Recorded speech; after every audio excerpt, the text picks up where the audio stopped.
मैं गर्मजोशी भरे स्वागत और आतिथ्य सत्कार के लिए चांसलर नेमर का आभार प्रकट करता हूं। मुझे खुशी है कि मेरे तीसरे कार्यकाल की शुरुआत में ही ऑस्ट्रिया आने का अवसर मिला।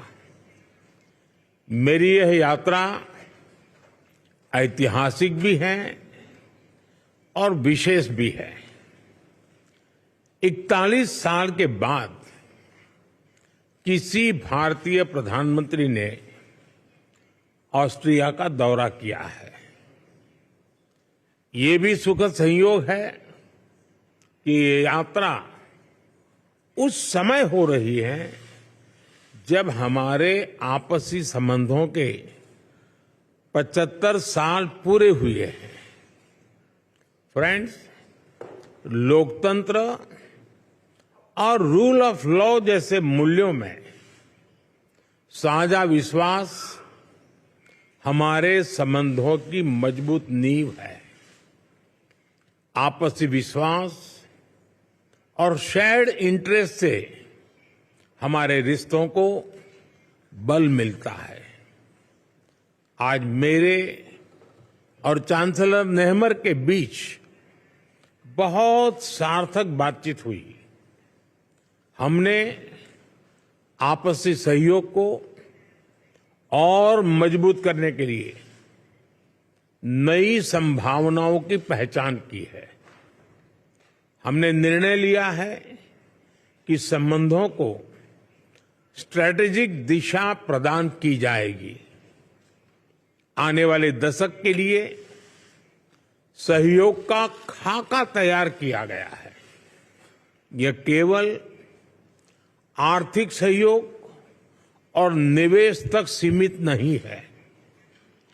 इंफ्रास्ट्रक्चर विकास, innovation, renewable energy, hydrogen, water and waste management, artificial intelligence, quantum जैसे क्षेत्रों में एक दूसरे के सामर्थ्य को जोड़ने का काम किया जाएगा।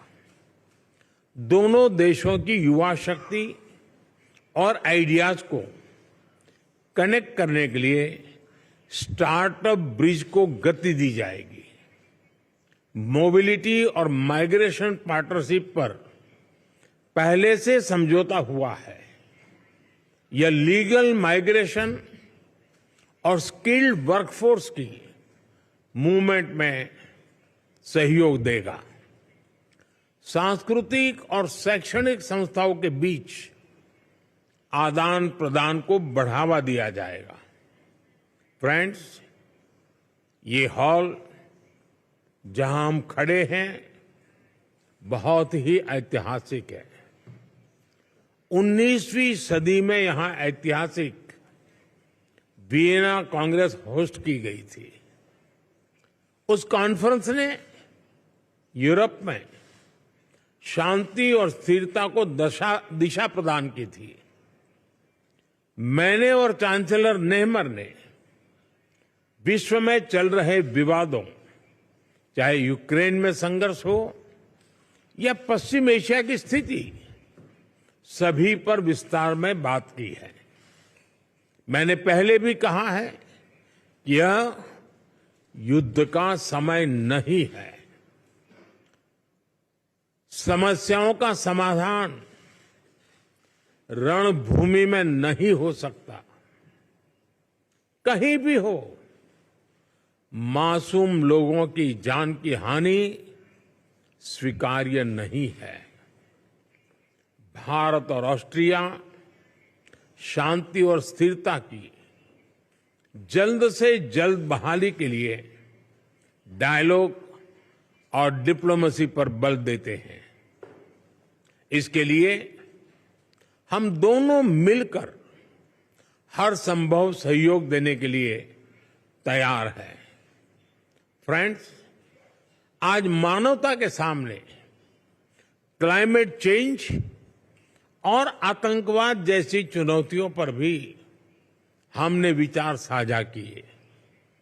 क्लाइमेट के विषय में अंतर्राष्ट्रीय solar alliance, coalition for disaster resilient infrastructure, biofuel alliance जैसी हमारी पहलों से जुड़ने के लिए हम ऑस्ट्रेलिया को आमंत्रित करते हैं।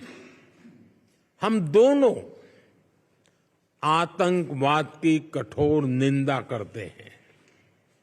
हम सहमत हैं कि ये किसी भी रूप में स्वीकार्य नहीं है। इसको किसी तरह भी जस्टिफाई नहीं किया जा सकता। हम संयुक्त राष्ट्र संघ और अन्य अंतर्राष्ट्रीय संस्थाओं में रिफॉर्म के लिए सहमत हैं ताकि उन्हें समकालीन और इफेक्टिव बनाया जाए। फ्रेंड्स, आने वाले महीनों में ऑस्ट्रिया में चुनाव होंगे। मैं लोकतंत्र की जननी और विश्व के सबसे बड़े लोकतंत्र भारत के लोगों की ओर से चांसलर नेहमर और ऑस्ट्रेलिया के लोगों को अनेक अनेक शुभकामनाएं देता हूं। कुछ देर बाद हम दोनों देशों के सीईओ से मिलेंगे। मुझे ऑस्ट्रिया के माननीय राष्ट्रपति जी से भी मिलने का सौभाग्य मिलेगा। एक बार फिर मैं चांसलर नेहमर के प्रति उनकी मित्रता के लिए आभार प्रकट करता हूं और भारत यात्रा करने के लिए मैं आपको निमंत्रित करता हूं। बहुत बहुत धन्यवाद। वीके न्यूज, राष्ट्र के नाम।